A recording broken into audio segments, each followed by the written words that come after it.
This is my first time ever doing this, Arvinder, so thanks so much for coming on. How you doing, man? How you holding up? I'm doing good. I'm doing good. And how are you? Man, I'm losing my mind to tell you the truth. Like, seriously, I've never gone so crazy in my life. And what is the reason behind that? Uh, I think a lot of it is just the uncertainty about the future. It's been weird. I mean, um, I was supposed to compete April 21st or sometime in April. That got Yeah. pushed back, holding on for this date in July, July 14th it was supposed to be. And Yeah. now I don't know if I'm ever going to compete internationally again, the way things are Definitely, I going. would like to know. So I must tell that, guys, he's the legendary Devon Larratt and the world champion arm wrestler, the only arm wrestlers to hold the left and right hand titles at the same time. Well, hey, I gotta correct you because I think that I was the first guy to do it. The first one. And I missed that thing. yeah, because I think that actually after I did it, it was like everybody did it. Like I feel like Yeah. Pushkar did it. Yeah. I think that Dennis did it, Yeah. and I think right now Levon is doing it. But the first one was It Matters Devon. Who was the First first one. one? The For everybody who's watching who doesn't know Arvinder, Arvinder is the guy in India. He's if anything arm wrestling, Arvinder is the man. So all the big stuff coming up, Arvinder's in control. And the big tournament that I went to last year, was it last year? 2018 and 2018. 2018 December. So Arvinder's in charge of that. Thank you, Devon. Yeah. Thank you for the introduction. How are the So clubs going over there in India? the COVID situation is everywhere, Devon, Oh no, and I mean the clubs, Lions Empire. club is going great, but we are not practicing yet. Like, Everyone is training at their home place, mm, and I'm giving them schedules and everything, but no practice sessions. No practice sessions. mm. Only weight training. When do you think that's going to change for you guys? We don't know. Mm, We don't know. mm. Maybe I'll be starting our practice sessions just for two or three guys weekly. Two, three guys, four guys can come and practice weekly, but not more than that. Maybe How's it in the going? Like, near are you future. guys getting penalized or anything for doing that? Or We will do it at our private place, not in clubs and all that. right.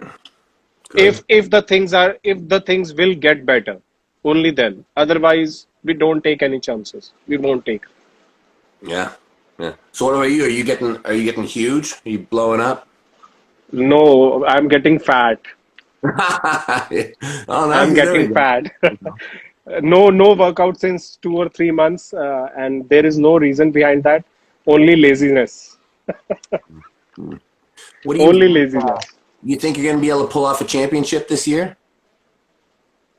Uh, it all depends when all these things get settled. If the thing gets better as soon as possible, we will. I'm thinking of a championship. I'm ready for. I'm ready for it. Yeah, yeah. Yeah.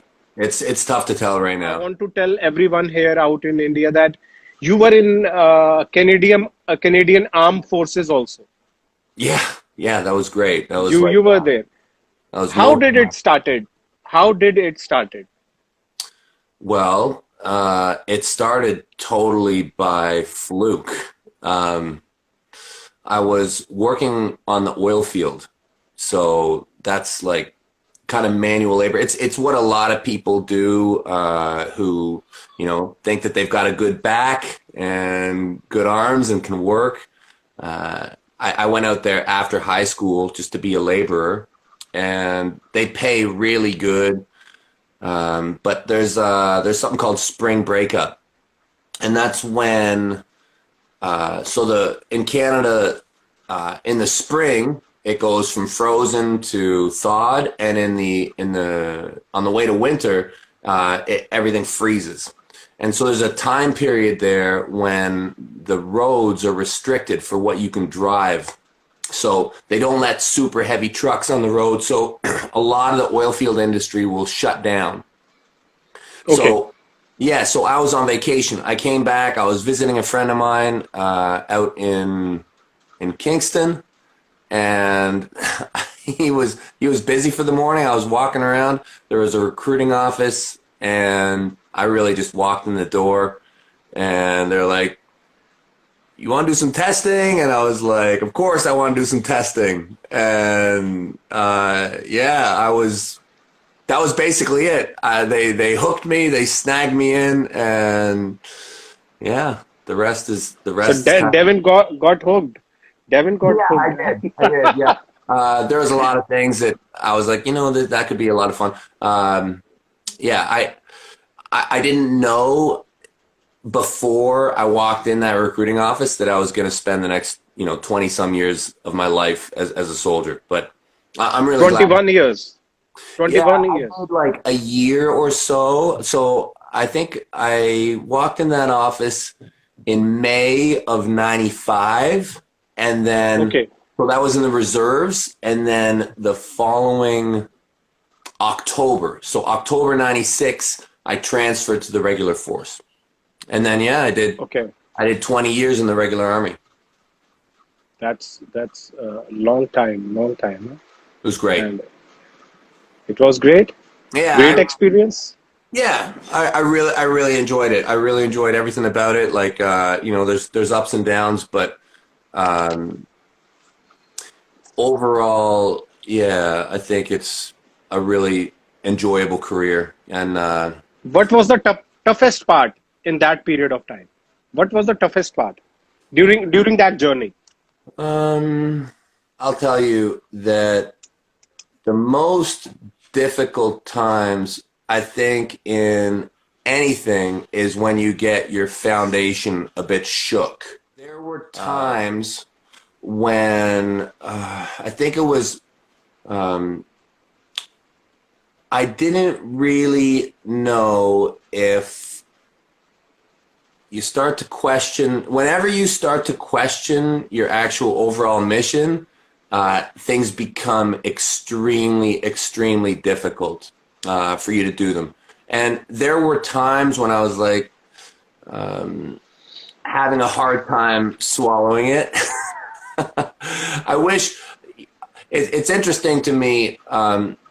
I've seen a lot of different people. Really, to me, the best soldiers that I ever met in my life were the guys who had the strongest reason for being there, like the strongest why. Some of them were religious, and others of them were just extremely patriotic, selfless people. And whenever that kind of gets shook a little bit, you'll find whatever it is you're doing will be difficult. And when it's when you're risking your life, the reason why has to be really, really solid. I know that Devon is not a religious guy. But, I've seen a lot. I'm not a religious guy, but I just consider myself uneducated. And it's not that I'm like not a religious guy. It's just I don't feel that I'm in a position to know. I've seen a lot of things that really make me question whether or not there is more. Like there's a lot of things that I've seen in life that just don't add up, that just don't come together.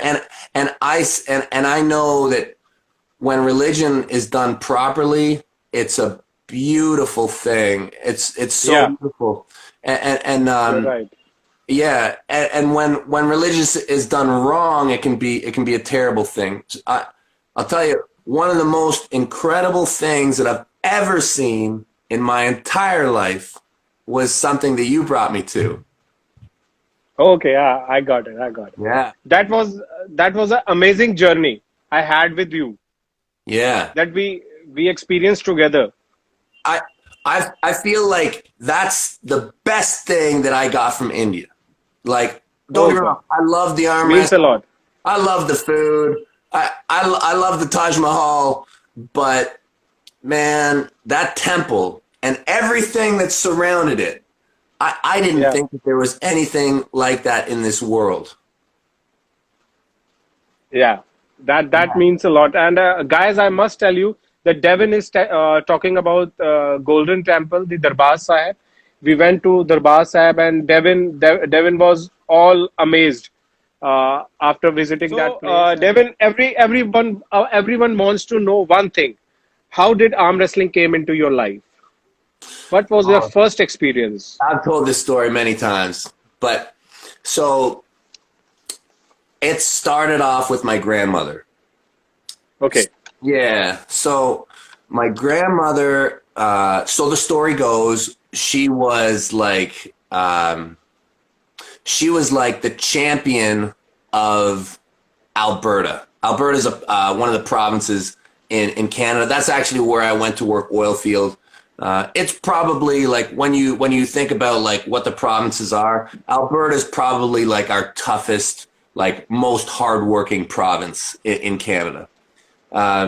So she used to come back and visit us. We lived in Ontario, and Grandma was kind of a rough human being. Um, but she'd bake apple pies for me, and well, for all of us, okay, and she'd make me go get the apples. And every time after I kind of did anything for Grandma, she would reward me with arm wrestling. Yeah. great. Yeah, so So every so time I did anything, we'd get on the table and we'd arm wrestle. And I was like 5 or 6, just little. But I used to love it like crazy. I loved it so much because I had a lot of energy. I was one of those kids, and that just kind of continued. So that was my introduction all through school. Like I went to Suffice. Oh, I'm wearing my county shirt right now. See? oh, great. Yeah, this is where I grew up. Prince Edward County. We had our local school, our public school, where we all used to go. We used to arm wrestle on the regular, just on desks. And I wasn't the best. I wasn't always the worst, but I was like right in the middle with all the kids. And I think that I liked it. I think we all liked it, but I remember liking it a lot. Like I would rather arm wrestle than, play basketball or what, anything. Around when I was 17, my strength hit. And at 17, I was probably kind of beating a lot of the best guys in our high school. Went out west to work oil field, and I met like a real arm wrestler, like a pro. And this guy just beat the hell out of me. Like I couldn't do anything with him. His name was Dion Lengel. His brother is Aaron Lengel. In Canada and in North America during that time period, he was fairly well known. Aaron was like one of the real originators of kind of technical arm wrestling. Yeah, so that kind of took me from loving arm wrestling to being completely crazy about arm wrestling. I Is he went, still around? Is he still around? yeah, they are still around. Actually, I haven't talked to them in a long while. I actually, just on Facebook, just like a week ago, Dion, like my first coach ever, I finally got him to accept my friend request. I don't think he's seen my messages yet, but I'm finally Okay. starting. I don't think he knows how to use Facebook, but there was clubs already in Picton. I just didn't, I never found them while I was there. Hey, Devin, Shnezana just send a hi. Shnezana Oh, just pop out yeah. on the screen. I wish we could Yeah, get home yeah. here. Yeah, from where I grew up, got plugged into the tournament scene. That's how the story began. Yeah, yeah. How about you? Yeah, How did you okay. start? I was in, I think it started in 97. I was in school and we were, somebody told me that there is a competition for arm wrestling going around. I was like surprised that uh, we have competitions of arm wrestling because we just did it on the school tables and all that.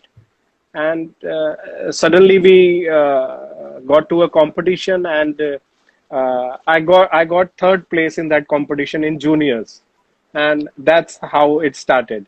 Yeah, Good. we are having a super match at end of this conversation. Yeah. Yeah, for sure. Okay, David, who is your toughest competitor till date? Toughest. Um, I mean, there's a lot of really tough guys out there. I have to say Michael Todd. I mean, Michael and I have a bit of a history now. Like, Yeah. I arm wrestled him, geez, I think the first time I arm wrestled him was 2000 and I don't even know. I'm so bad with all these exact details. I think it was like 2010 maybe. Uh, Okay. or maybe, no, sorry, it was 2008. We arm wrestled left hand first. Um, but he's really good. And Michael's a guy, he's really stuck with it and he's at that very high level. So I feel like um, whatever happens, I feel like Michael and I have a very healthy rivalry over, the course of our careers. Um, He's an amazing guy. He's an amazing guy. yeah. But Yeah. I feel like to take it back, like before that, I'd say two other groups. I'd say that Ron Bath was probably one of my big measuring posts, even though I've always pretty much come out on top with them. It's always been really close, and he was like a really, really great benchmark for me to beat. And it's always been close with him. On the last group, I'm going to kind of lump together because without these guys, I would never be where I was. And that's the super heavyweight guys where I grew up in Ontario. So there was Mike Gould, Earl Wilson, Greg Boyce, Rick Barbet. So like these four guys all have like gold medals behind their names in the super heavyweight at WAF. And they just all happen to live like, a few hours from where I grew up. Yeah. So the whole time when I was kind of pushing, coming up in the sport, I always had these guys I had to get through. Devin, So in 2008, you faced John Brzenk for the first time, I think, in 2008. wasn't the first time. I Okay. faced him. I think it was quite a while before that. It might have been like even 2004, something like that. Okay. Yeah, I faced him I, at an event called Superstar Showdown in Chehalis. I Yeah. think it was in some kind of mall or in a No, shopping mall. no. It was, that's in 2008. Well, actually, Yeah, no, yeah, 2008, it was, it was in a shopping mall. And yeah. that was in England. But in 2004, I arm wrestled him in Chehalis. That's in Washington. Um, yeah, was that was a great experience for me. I learned so much. The first time I arm wrestled him, I learned so much about arm wrestling just from fighting with him. So from the States, they had John Brzenk, who was at that point recognized as the number one guy in the world. They had Marcio Barbosa, who was Okay. like right there, who got wins on John, was right there with them. And they had a local guy called Jacob Abbott. And Jacob Abbott's really, really good, but he just happened to be right from that area, so he got into the show, I think. From Canada, they had the top three from Canada at the time, and I think that they Okay. thought that it was going to be Marcio and John in the finals, but I upset Marcio somewhere along the line. What was the result between you and Brzenk? So we arm wrestled twice because I came up and I faced him kind of on the A side. And the first time we arm wrestled, he did beat me quite quickly. And And then the second time I faced him, he kind of let it go in a hook. And it was really, really close. Like, there were things that looking back, if I just understood how to arm wrestle better, I probably would have won that day. But there were a lot of things that I didn't understand. But yeah, he beat me that day, but it was a really, really good match. 2008, you faced him in a super match. Yeah. I think that was your first super match against him. That's right. But Yeah. at that point of time, I think you were an established arm wrestler. Yeah, by the time 2008 rolled around, I was pretty good. Yeah. Yeah. How did you prepare to face John Brzenk mentally? Yeah. So I knew, so I'd been coming up. I was doing really well in supermatch format. I knew that I was going to have him. I knew that it was getting close. I knew that I was within kind of striking distance of that number one spot. And during that time period was Afghanistan. So on the regular, I was doing tours. Going into the tour, I knew that when I got back from that tour, I was going to be facing John Brzenk at some point. At some point, like I knew it was going to be within a few months, I was going to face him. So on that tour, I got into like a level of fitness that it was really high, really, really high. Like everything, like my whole body was fit, and I was super fit at arm wrestling. I wasn't able to arm wrestle on a table, but I was doing every arm wrestling exercise conceivable, and I was thinking about it all the time.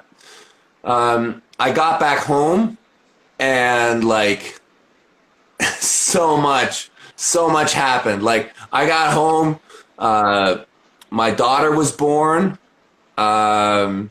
Great. our house burned down, and it was crazy. So like,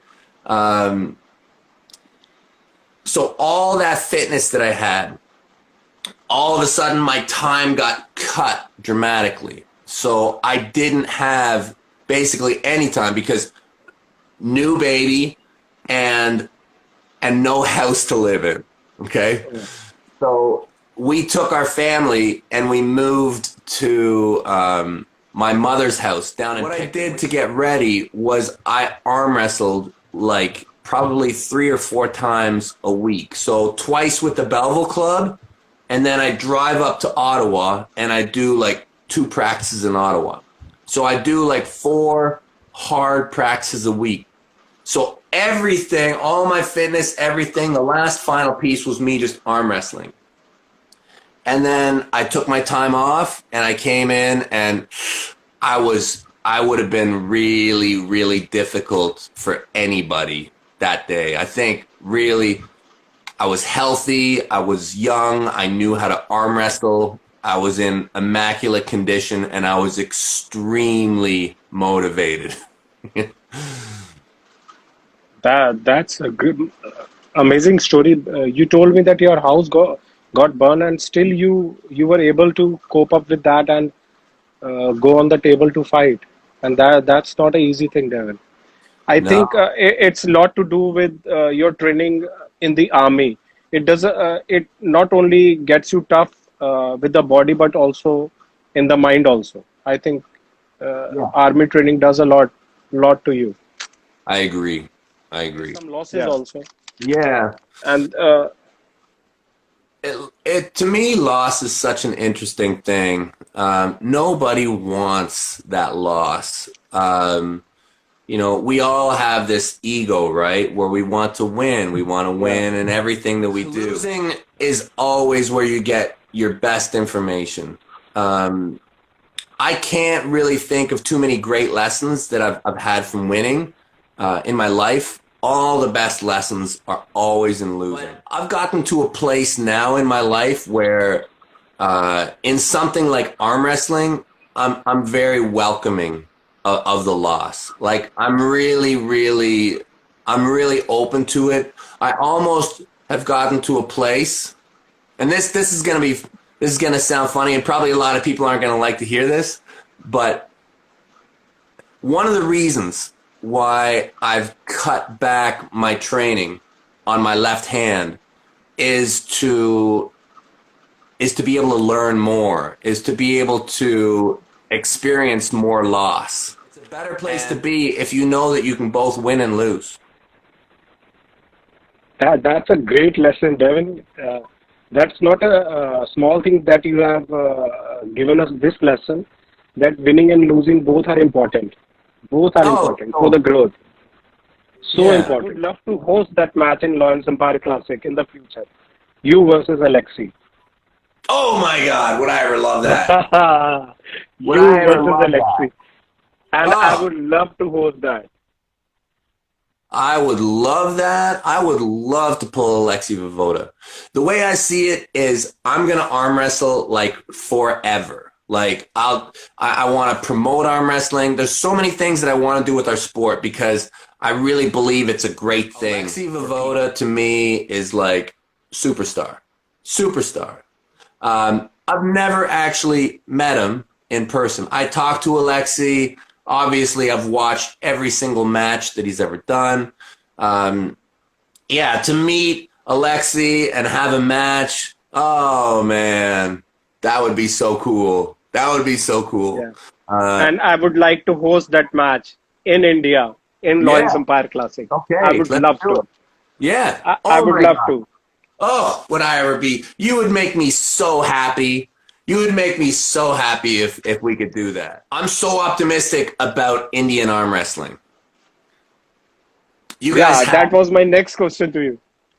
I'm so excited about it. I feel like there's a few places that are still gonna explode. I really believe that there's no reason why arm wrestling cannot be the biggest sport in the world. I really believe it can be. It can. Yes. And it will explode suddenly. It will explode suddenly. Believe me, it will explode. I know. And I actually think that it's going to explode during this period. People are afraid to touch each other. Nobody wants to touch people. Nobody wants to come together. But this is very, very important to the human experience. Just coming together and touching people is very important. This exchange that we do. And in arm wrestling, this is like the most important thing. And you know, this is the thing that we are worried about at this point of time. That how can we arm wrestle in such a critical position? But if we can overcome this thing, and we go and arm wrestle, and it can change things really quickly. People can watch up to arm wrestlers, and we can if we can take some protective measures for that, and we can grow in that. We can set examples. Arm wrestling can set examples. You're right. Yeah. How was your experience in India? Oh, you guys treated me so good. I loved it. And you deserve that. India is very, very different place. What I saw is very different from Canada. I feel like India is very chaotic. The thing that really got me was your religion. I loved it. I'm such a big fan of the Sikh religion. If you could tell people a little bit about it, I'd love to hear more about it and talk about the temple more, because to me this is one of the most amazing places on earth, and I've tried to take some of those ideas back to Canada with me. I've tried to take some of the things that I saw back to our club, back the principles of what you guys do. It's if the whole world worked like the Golden Temple, there'd be no problem. It will be a different place. There'd be no problems. The greatest thing about arm wrestling, the greatest thing about the entire arm wrestling experience is good arm wrestling practice. This is the best part of our entire sport. When you talk about competitions, training for arm wrestling, the best thing is when people come together and train and make each other stronger together. This is the best part of our whole experience. You don't even need a table. Just protect yourself. And that's the thing. If you have a sleeve, a hood, a hat, a piece of fabric that you can just put down and protect your elbow, you can arm wrestle anywhere. Start to get together with your friends and have a time, have a place. Start to get together and just the first thing you want to do is everything in life should be progressive, right? So just come together, start to develop that tension. Each other strong. That's the most beautiful part. That yeah, is. that's amazing. Yeah. That's amazing. And that's Lovely thoughts, Devon. It's really just that simple. If you can do that, you're doing the best more fun than lifting a weight. It's just way better. Yeah. Yeah. Lagda hai fir aana pau. Can you say that again? Say it again. Like you remember that thing? It's also written on your T-shirt that you wear sometime. Right? I'll be back. That Bhagat Singh T-shirt, and that is Lagda hai fair aana pau. Lagadai fair aana pau. Yeah, fair aana pau. And you know, it's the famous dialogue of your famous film star, the guy you follow, Arnold Schwarzenegger. Yeah. Arnold Schwarzenegger. I'll be back. Yeah. I'll be back. So that is Lagda hai fair aana pau. Lagadai fair aana pau. And you will be here, God willing. We will meet soon in Lawrence Empire Classic. Yeah, for sure. Yeah, I plan on being in India quite a lot over the next few years. Quite a lot. Yeah. There's a few people that I'm involved with. You're one of them, but I've got lots of reason to go to India. So thanks for the chat this morning. I feel like you mostly asked me questions. I didn't really get to ask you too much, but everybody who's watching, give Arvinder a message. Follow him on Lions Empire. All the best stuff. Thank you. He's going to be leading it. I know that there's so much going on in India. Fertile ground. Good times. Yeah. Thank you so much, Devon. Thank you so much. It was lovely chatting with you. Take care, man. God bless.